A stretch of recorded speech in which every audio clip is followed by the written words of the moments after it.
कांग्रेस वो इम्पोर्टेंस, वो अहमियत नहीं दे रही है। वक्त से पहले ही उनको किसी एक तरीके का अहंकार जैसा आ गया। नए नए सियासत में आए हैं।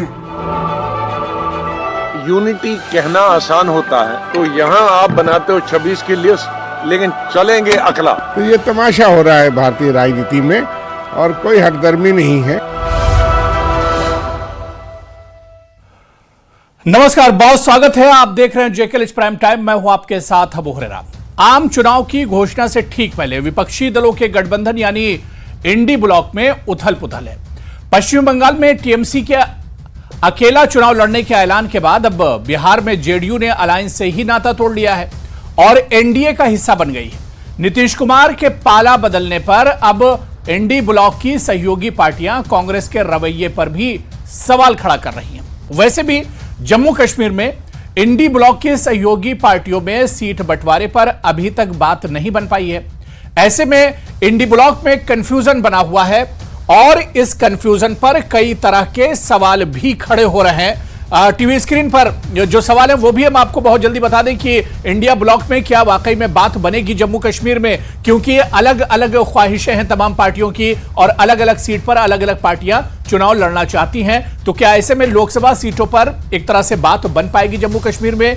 इंडी ब्लॉक की जो सहयोगी पार्टियां हैं, इंडी ब्लॉक में क्या सब कुछ वाकई में ठीक ठाक चल रहा है और जम्मू कश्मीर में इंडी ब्लॉक क्या खतरे में है? जिस तरह की बयानबाजी हो रही है, जिस तरह की कोल्ड वार आपस में चल रही है, हसनैन मसूदी का बयान हो या इसके बाद कांग्रेस की तरफ से जो पलटवार किया गया या इससे पहले नेशनल कॉन्फ्रेंस और पीडीपी में जो बयानबाजी हुई है, ऐसे में जाहिर होता है कि क्या इंडी ब्लॉक जम्मू कश्मीर में सब कुछ ठीक ठाक चल रहा है। इसी को आज हम जेकेएलएच प्राइम टाइम में समझने की कोशिश करेंगे कि किस तरह से जो सियासी तस्वीर है वो जम्मू कश्मीर की है और इसी पर हम चर्चा करेंगे।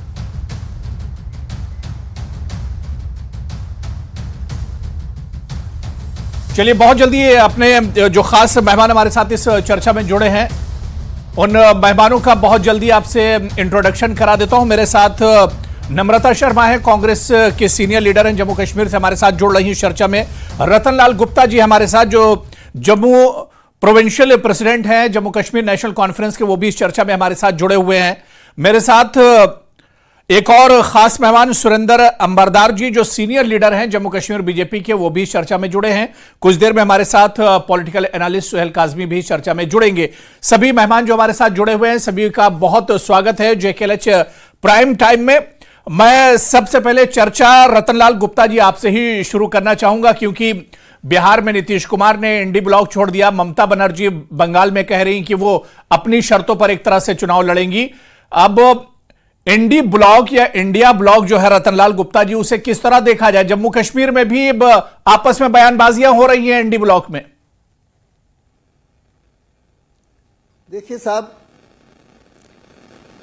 हिंदुस्तान की तमाम अपोजिशन पार्टीज जी मिल बैठ के ये सोचा था जी कि बीजेपी के अगेंस्ट हम एक कैंडिडेट खड़ा करें तो काफी हद तक हम बीजेपी को बात दे सकते हैं। उसी सिलसिले में पहले पटना से ही बात शुरू हुई, नीतीश कुमार जी ने ही शुरू किया और उसके बाद फिर महाराष्ट्र, बॉम्बे में, बेंगलोर में, दिल्ली में, तो चला सिलसिला तो बहुत ठीक ही चला। शुरुआत में तो बड़ा अच्छा ही रहा, लेकिन उसके बाद जूं वक्त गुजरता गया तो कुछ पार्टी जो हमारी थी सहयोगी पार्टीज, उन्होंने अपना किनारा कशी करना शुरू कर दी। मैं समझता हूं कि एक तो ये कि भाई थोड़ा डिले हो रहा था कि एक मीटिंग के दरमियान दूसरे मीटिंग के दरमियान वक्फा बहुत था। अगर बात चलनी चाहिए थी तो इमीडिएटली सीट शेयरिंग पे चलनी चाहिए थी, ताकि किसी हद तक एक दूसरे की पार्टी जो थी आपस में समझौता कर सकती है। और कांग्रेस पे, क्योंकि कांग्रेस बड़ी पार्टी थी, उन पे फराख दिली बता के उन्होंने बड़े अच्छे ढंग से जो रीजनल पार्टीज थी जिनका एक अहम रोल होता है और अहम रोल भी है, तो उनके साथ बड़े खुशरूबी के साथ अगर बातचीत चलते तो मैं समझता कि काफी हद तक ठीक होता। लेकिन बदकिस्मती है कि ममता जी के साथ बात बनी नहीं, तो उन्होंने पहले ही उन्होंने ऐलान कर दिया कि मैं तमाम सीटों पे अपने ही कैंडिडेट खड़े करेंगे। उसके बाद आपने देखा नीतीश कुमार जी वो भी पलटू राम की तरह पलटा मार गए, तो वो भी उन्होंने तो नाता ही तोड़ दिया। जी। इसके अलावा जी। सीट शेयरिंग पे जो डिले हो रहा है, अब जैसे आम पार्टी है उसके साथ भी बात कोई बन नहीं पा रही कहीं, तो हमारे साथ तो जहां तक जम्मू कश्मीर का ताल्लुक है, फिलहाल तो हम सभी अपोजिशन पार्टियां एकजुट एक मुठ हैं। हम चाहते हैं कि भाई एक अच्छा फाइट हम बीजेपी को यहां दे सके, और अभी हम लेकिन एक अच्छी फाइट देने के लिए आपस में मजबूती भी बहुत जरूरी है। रतनलाल गुप्ता जी, आप सामने वाले से जब भी लड़ सकते हैं जब आप खुद उतने मजबूत होंगे और आपके सहयोगी से आपको ताकत मिलेगी। मेरे साथ सुहेल काजमी साहब पॉलिटिकल एनालिस्ट हैं, जम्मू से हमारे साथ जुड़े हुए। सुहेल काजमी जी, आपका भी बहुत स्वागत है जेकेएल प्राइम टाइम में। मैं नम्रता शर्मा जी आपके पास आना चाहूंगा। नम्रता जी, हसनैन मसूदी साहब, जो बात यहां पर रतनलाल गुप्ता जी ने कही, उन्होंने कही कि ममता बनर्जी क्यों चली गई या नीतीश कुमार क्यों चले गए, लेकिन जम्मू कश्मीर में ही मैं आता हूं। इंडिया ब्लॉक का जम्मू कश्मीर में क्या उसकी हालत है? हसनैन मसूदी ने कल कहा कि नीतीश कुमार गए या ममता बनर्जी अगर वहां पर लड़ रही हैं तो कांग्रेस के रवैये की वजह से ऐसा हो रहा है।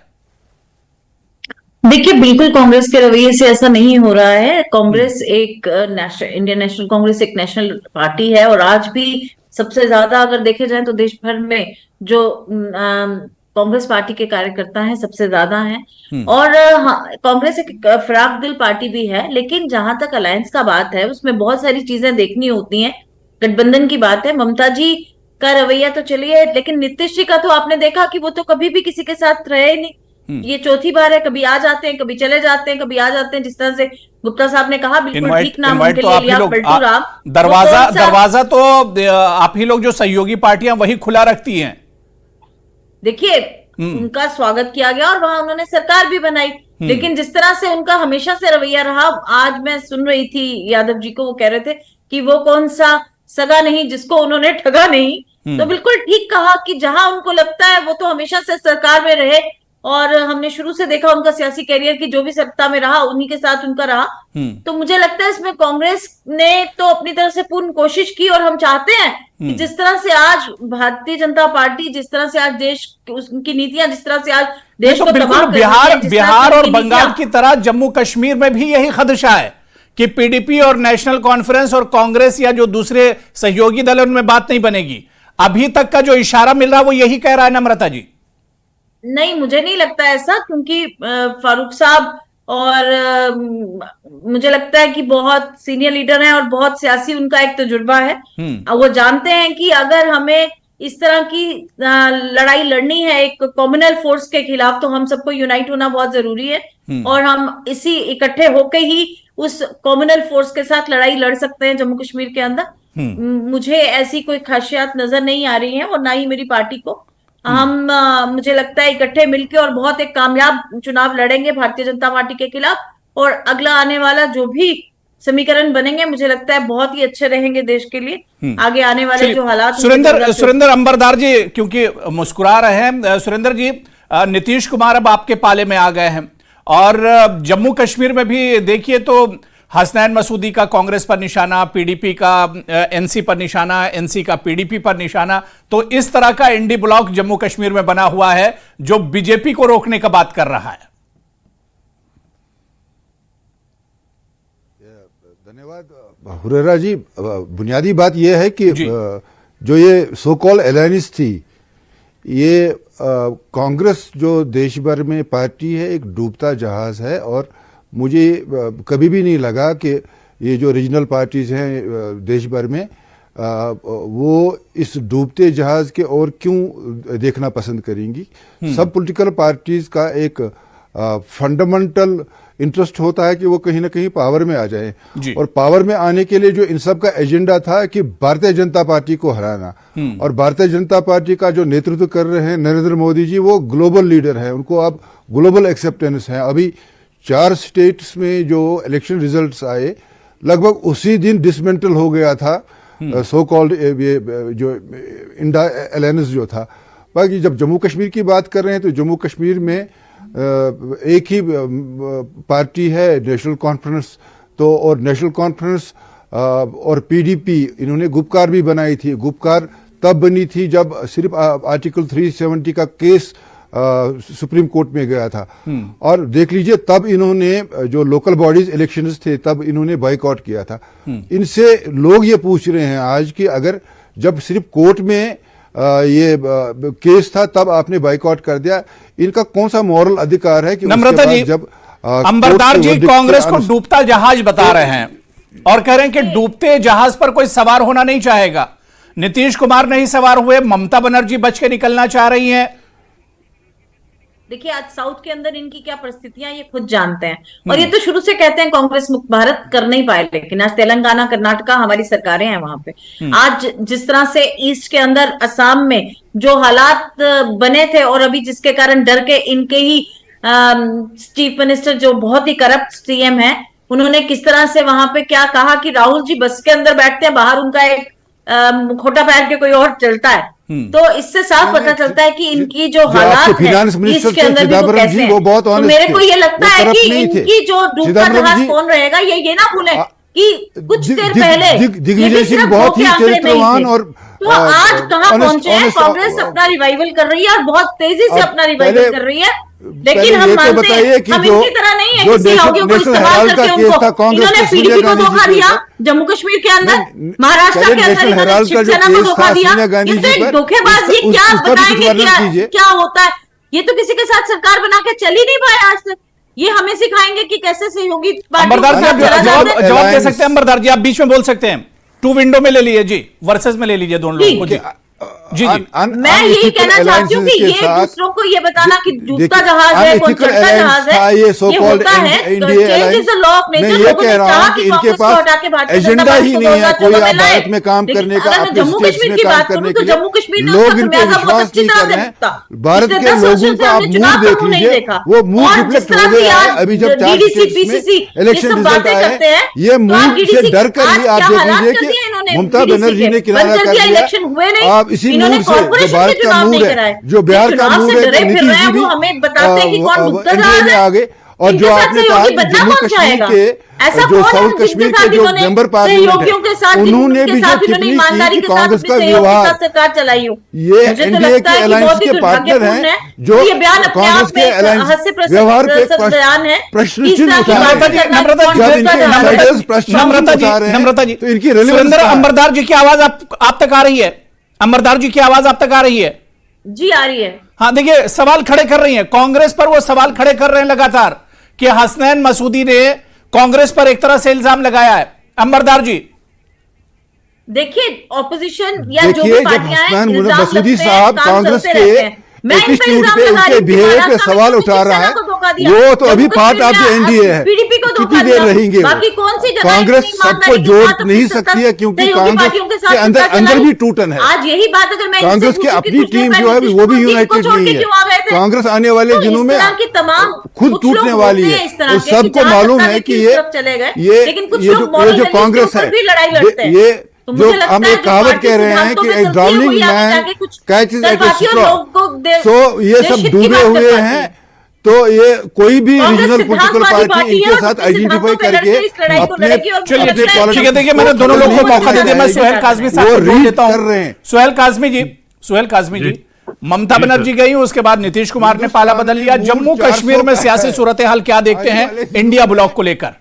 आने वाले दिनों देखिए, इंडिया ब्लॉक को लेकर जम्मू सुरेंद्र जी आप सुन लीजिए। देखिए, काम की बात बता रहे हैं सुहेल काजमी जी, काम की बात बता रहे हैं, जरा सुन लीजिए जी। सुहेल काजमी जी। अबू हुरैरा साहब, मेरी आवाज आ रही है? जी आपकी आवाज आ रही है जी सर, आ रही। कंटिन्यू। सर, जम्मू कश्मीर को आप रेस्ट ऑफ द कंट्री के साथ कंपेयर ना कीजिए, क्योंकि जम्मू कश्मीर में गिनी चुनी सीटें हैं और जम्मू कश्मीर में जो रीजनल पार्टीज हैं आपकी, वो दो ही हैं, पीडीपी और नेशनल कॉन्फ्रेंस। और दोनों का जो वोट बैंक है, दोनों का वोट बैंक सेम है, दोनों की कॉन्स्टिट्यूंसी सेम है, दोनों के इलेक्शन मैनिफेस्टोस मिलते जुलते हैं, दोनों के सेंटिमेंट जम्मू कश्मीर के लोगों के साथ मिलते जुलते हैं। तो सवाल ही नहीं उठता कि ये दोनों पार्टीज अलायंस करके इलेक्शन लड़ेंगी, क्योंकि अब जम्मू कश्मीर में अपने वजूद को बचाने की जंग होगी पार्लियामेंट में। और मुझे नहीं लगता है कोई भी पार्टी जो खासकर रीजनल पार्टी है वो अलायंस में किसी मजबूरी में हो सकता है। पुंछ पार्लियामेंट्री कॉन्स्टिट्यूंसी को लेकर शायद कोई एक समीकरण ये बनाने की कोशिश कर रहे हैं जो जिसके आंकड़े मेरे सामने आ रहे हैं, लेकिन मुझे लगता नहीं कि वहां भी समीकरण बन पाएगा, क्योंकि ये इलेक्शन बड़ी डिफरेंट इलेक्शन होगी पार्लियामेंट की, और इसमें हर पार्टी को, खासकर रीजनल पार्टीज को अपने वजूद की जंग के लिए इलेक्शंस में आना है और अपना वजूद को साबित करना है कि वो लोगों की कितनी सर्वप्रिय पार्टी है। और मुझे लगता है मेरा सवाल यह भी है सुहेल काज़मी जी, क्या पूरे मुल्क में जो इंडिया ब्लॉक या इंडी ब्लॉक जो बना था, क्या आपको लग रहा है कि जम्मू कश्मीर में उसमें मजबूती आप देख पा रहे हैं? अभी तक की जो पॉलिटिकल सिचुएशन जो है, जो सिनेरियो है जम्मू कश्मीर में, क्या उसमें आपको एनडी ब्लॉक में कोई मजबूती नजर आ रही है जो दावे नेशनल कॉन्फ्रेंस की तरफ से, पीडीपी और कांग्रेस की तरफ से किए जा रहे हैं? बिल्कुल नहीं, बिल्कुल नहीं। देखिए, अभी इंडिया अलायंस को बने जुमा 8 दिन हो गए, और जुमा 8 दिन में ये अलायंस का हाल क्या हो गया है, और उसको एक्यूज करने की जरूरत नहीं है बीजेपी को या किसी को। विद इन इंडिया अलायंस इतनी फूट पड़ चुकी है कि उसका असर जम्मू कश्मीर में भी होता है और बाकी रियासतों में होगा। ये सक्सेसफुल अलायंस नहीं रहेगा, क्योंकि आउट ऑफ पावर जब कोई पार्टीज रहती हैं तो कुछ डिसीजन वो फ्रस्ट्रेशन में करती हैं, और फ्रस्ट्रेशन का रिजल्ट जो होता है वो इंडी अलायंस का आपके सामने हो रहा है, और वो मुझे नहीं लगता कि जम्मू कश्मीर में उसका कोई फायदा इंडिया अलायंस का चुनाव में होगा। रतनलाल गुप्ता जी, जो बिहार में हुआ, जो नीतीश कुमार ने किया, या फिर इसके अलावा ममता बनर्जी और फिर पंजाब में जो आम आदमी पार्टी ने कहा है एनडी ब्लॉक को लेकर, अलायंस को लेकर, इसका असर जम्मू कश्मीर में भी पड़ेगा? असर तो कुछ ना कुछ होगा सर इसका। देखिए सर, जहां तक जम्मू कश्मीर का ताल्लुक है, मैंने पहले भी यही कहा कि भाई जम्मू कश्मीर में अभी तक, आज की डेट तक हमारा अलायंस मजबूत है जी, चाहे पीडीपी है, नेशनल कॉन्फ्रेंस और कांग्रेस का, इसमें कोई दो राय नहीं है। अब बात यह है कि मसूदी साहब ने भी यही कहा, उन्होंने इल्जाम नहीं लगाया, उन्होंने ये कहा कि कांग्रेस की तरफ से डिले हो रहा है, सीट शेयरिंग पे डिले करना। अभी टाइम कितना रह गया इलेक्शन के लिए, और हर पार्टी अपनी अपनी जगह सोच रही है कि हमें जल्दी से जल्दी अपने उम्मीदवार खड़े करने हैं या लाने हैं। ये उन्होंने कहा कि डिले हुआ, ममता जी भी नाराज हुई। और सीट शेयरिंग में बचा क्या है? नेशनल कॉन्फ्रेंस आप लोग 3 सीट पर लड़ेंगे ही लड़ेंगे। 3 सीटें जो नेशनल कॉन्फ्रेंस की 2019 की हैं, जो मौजूदा, वो तो आप उस पर लड़ेंगे ही लड़ेंगे। 3 सीटें और बचती हैं, अगर लद्दाख की सीट को मिला लेते तो उसमें बंटवारा होना है। जी बिल्कुल दुरुस्त फरमा रहे हैं, क्योंकि एनडीए के पास इस वक्त 3 सीटें हैं और इंडिया अलायंस के पास भी 3 सीटें हैं, वो नेशनल कॉन्फ्रेंस के पास है। जो नेशनल कॉन्फ्रेंस के पास है वो तो लड़ेंगे हम, और बाकी जो 3 सीटें, हमारा कहना है कि सीट शेयरिंग इस पर सुरेंद्र, क्या आप बोल सकते हैं? आप बोल सकते हैं सुरेंद्र अंबरदार जी, कुछ कहना चाह रहे हैं? हाईकमान जिसको कहेगी वो अपने अपने उम्मीदवार खड़े करे, ताकि ये जल्दी करे। टाइम कुछ नहीं रहा। देखिए, जो हमारा जाया हो रहा है, हर जम्मू कश्मीर के 6 सीटों का जो समीकरण की बात हो रही है, उसमें 4 सीटों पे चर्चा करने की जरूरत नहीं निकले बाहर।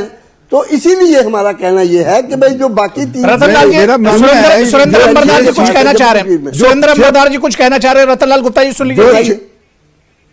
सुरेंद्र जी, जो 6 पार्लियामेंट सीट्स हैं जम्मू कश्मीर में, लद्दाख को मिलाकर, उसमें 4 सीटों पे चर्चा करने की कोई जरूरत नहीं है। रही 2 सीटें जो बारामूला और श्रीनगर पार्लियामेंट्री कॉन्स्टिट्यूंसी है, उसमें मैं समझता हूं कि जस्टिस मसूदी साहब ने एक ऑफर दे दिया है। अब ये देखना है कि भारतीय जनता पार्टी उसको कितना सीरियस ले लेगी, क्योंकि अगर भारतीय जनता पार्टी जो अभी तक मेरे फीडबैक है कि कश्मीर सोसाइटी में एक बहुत बदलाव आया है, और वो नेशनल कॉन्फ्रेंस और पीडीपी, क्योंकि उनके पास कोई एजेंडा नहीं है, इसलिए कश्मीर की सोसाइटी भी इनको रिजेक्ट करने वाली है। हो सकता है कि भारतीय जनता पार्टी एक आध सीट पे इनके साथ। रतनलाल गुप्ता जल्दी से इस पर रिएक्शन दीजिए। मैं फिर नम्रता जी, बड़े दुख के साथ मुझे ये कहना पड़ रहा है, नंबरदार जी कहाँ के ख्वाब देख रहे हैं और किसके ख्वाब देख रहे हैं? किस सीट पे ये लड़ना चाहेंगे? कौन सी सीट किनके पास है कश्मीर के अंदर? कश्मीर के अंदर ये टिक नहीं सकते। बीजेपी तो तमाम सीटों पर लड़ेगी। कह रहे हैं कि भाई हम हमारे सर्कल, और ये बात किस किस्म की करते हैं ये यार? इस किस्म में थोड़ी आप पॉलिटिकल पार्टी के आदमी हैं, आपको पॉलिटिक्स की बात करनी चाहिए। अमरनाथ जी जल्दी से जवाब दीजिए ना। आपने पूछ लीजिए, उन्होंने जो ऑफर दिया है, ऑफर ग्राउंड को देखकर किया है ना। पंचायतों के इलेक्शन करवाने के लिए तैयार। आदरणीय गुप्ता जी, आप कश्मीर कम आते हैं, आपको आज के कश्मीर के बारे में जानकारी कम है। कुचल के रख दिया आप लोगों ने। क्यों नहीं आपने असेंबली के इलेक्शन करवाए? 5 साल हो गए। नहीं, क्यों आपने पाकिस्तान को जम्मू कश्मीर में लाकर बहुत देश का मान बढ़ाया है। आपने करप्शन को जम्मू कश्मीर में लाकर बहुत मान बढ़ाया है। आपने जम्मू कश्मीर के अंदर आपने सेपरेटिज्म को कश्मीर में प्रमोट करके बहुत मान बढ़ाया है, इसलिए रहने दीजिए। और कश्मीर की बात कर रहे हैं, कहाँ जुम्मन में 140 सीटें आपने डीडीसी बात यह है कि आज कश्मीर सोसाइटी चलिए ठीक है मैं गुप्ता जी देखिए मैंने टाइम दे दिया, की बात हो गई। नम्रता जी कुछ कह रही है। नम्रता जी देखिए, रतनलाल गुप्ता जी जो एनडी ब्लॉक के आपके सहयोगी, उन्होंने कहा कि कांग्रेस की तरफ से देरी हो रही है, सीट बंटवारे पर बात होनी चाहिए। एक तरफ बीजेपी होमवर्क में बहुत आगे है, वो बूथ लेवल तक, वर्कर तक, वोटर्स तक पहुंचकर तैयारी कर रही है, और अभी यहां सीट बंटवारे पर बात नहीं होगी।